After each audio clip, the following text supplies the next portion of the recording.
Hello, heroes. Here we are at Take Me to Troy, Episode 2. Now, I know last episode, the story ended very abruptly when I unexpectedly got a phone call, and the ringing of the phone kind of freaked me out, and so I turned it off, and, well, there you have it. I think last time I was talking about little baby Alexandros being set on a mountainside, and the shepherd finding him and taking him home to his wife when the phone call came. So that's where I'll pick up the story today. Yes, the shepherd found little baby Alexandros and was super excited because he and his wife had been trying to have a baby for years and years. No success, when all of a sudden, lo and behold, on his very own mountainside, he finds a little baby left all alone. It seems like a gift from the gods. So he took him home, introduced the little baby to his wife, and the two of them decided to adopt this little guy.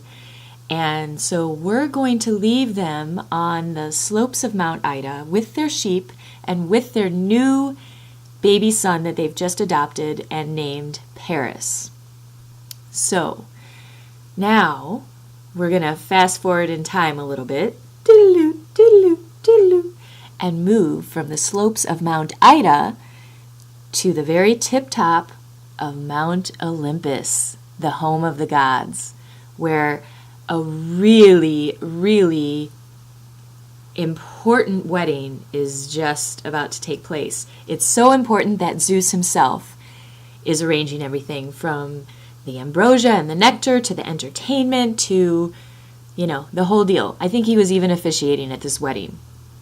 Why is Zeus so involved, you might ask? Well, because this was a wedding that kind of got him out of some potential trouble. What had happened was, a while ago, Zeus fell in love with this beautiful sea nymph named Thetis.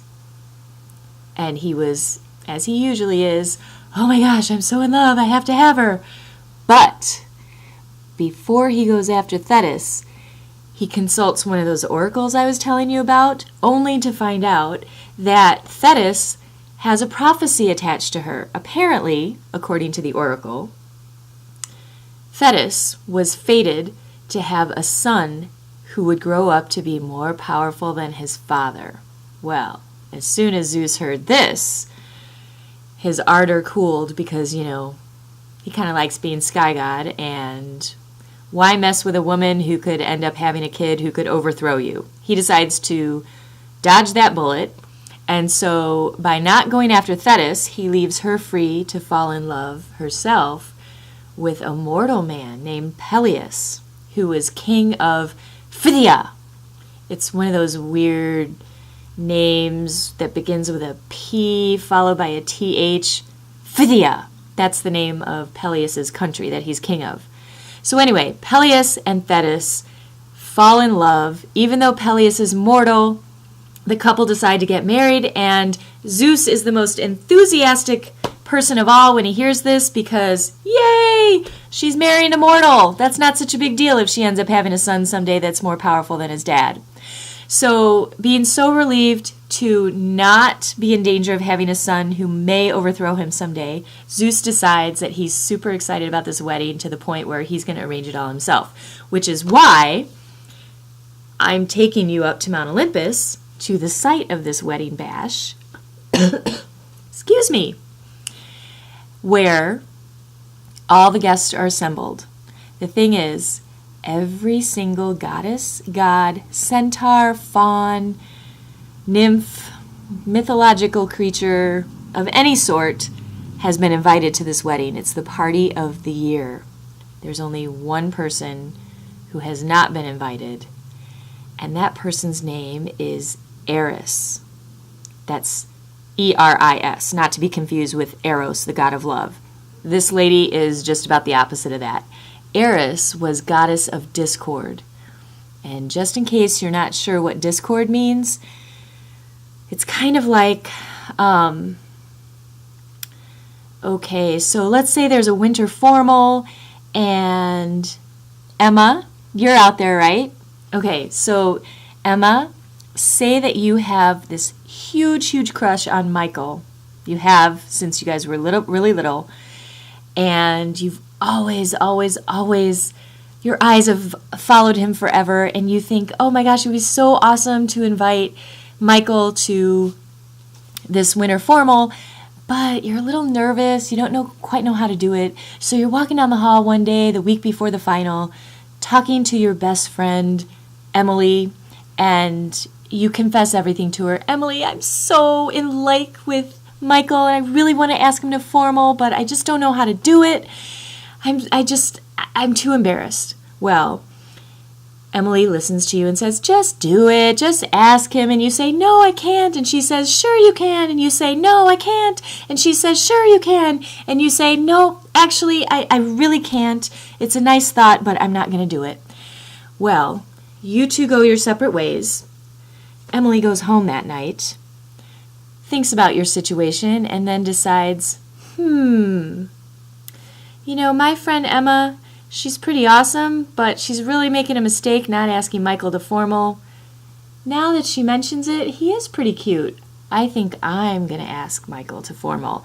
And then, the next day, she does it, first period, by his locker. And he says yes, not knowing that Emma last night also had a change of heart and decided that she was going to just muster up some courage and ask Michael right after second period English class. So on her way to second period English class, she's walking with Nicolette, and she says, hey, Nicolette, I think I'm going to do it. I'm going to get my courage up, and I'm going to ask Michael to winter formal. And Nicolette's like, ooh, you may not want to do that. And Emma says, why? Why not? Nicolette confesses, Emily just told me she asked him this morning before first hour. Emma, betrayed by her best friend Emily over a boy. There you have it. That's discord. Got it? Okay, so Eris is the goddess of discord. Totally understandable, I think, as to why you would not want Eris, the goddess of discord, at a wedding. You want people to be happy, have a good time, be happy for the couple. So we can understand why Zeus didn't invite her, but Eris, when she finds out, not only that there's a wedding, but also that she's the only person not to be invited, she's having none of it. She is not happy. And so when the big day arrives, the happy couple, Eris and Peleus, have said their vows. Everybody's hanging out in the big banquet hall on Mount Olympus. The nectar is flowing. The ambrosia is delicious. They're eating. They're drinking. Eris decides at that moment to make her appearance. And she sneaks from pillar to pillar. Oh, I should say ionic column to ionic column. And she gets up as close as she can in proximity to this group of goddesses that are hanging out in the corner and gossiping their hearts out. So there's Eris hiding behind this ionic column, and out of her robes she takes this golden apple, which from this moment on will be known as the golden apple of discord. It's beautiful, shiny, gorgeous, solid gold. And on the side of this apple is engraved the words, for the fairest. Now Eris takes this golden apple of discord and she brings her arm back and she chucks it straight in the middle of that group of gossiping goddesses. And they all take a look, they see it, they lunge for it because every single one of those goddesses thinks that she's the fairest of them all. And so what happens next is the biggest, most violent catfight in all of mythology and literature combined.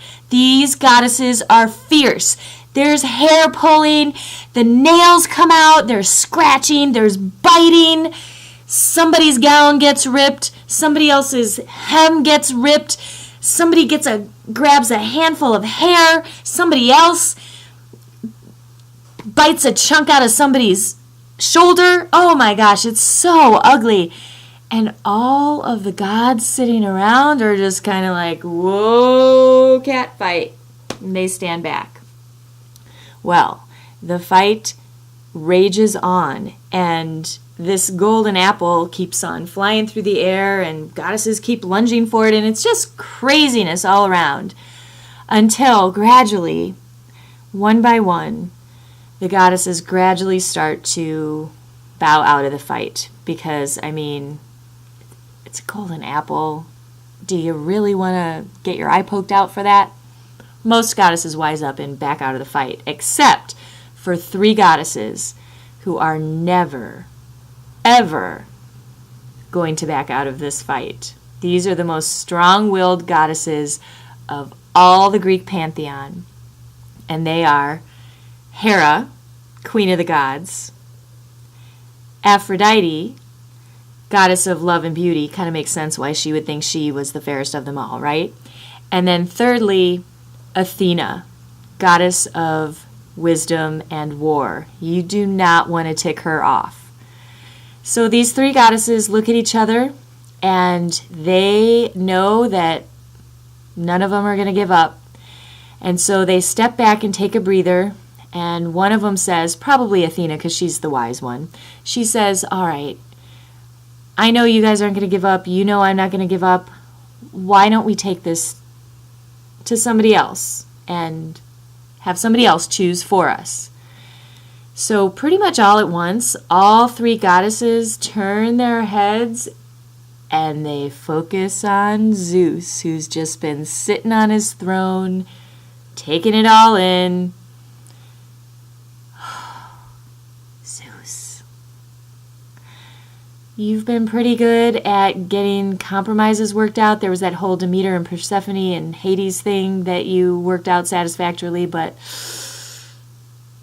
this is big. And that's where we'll pick up the story next.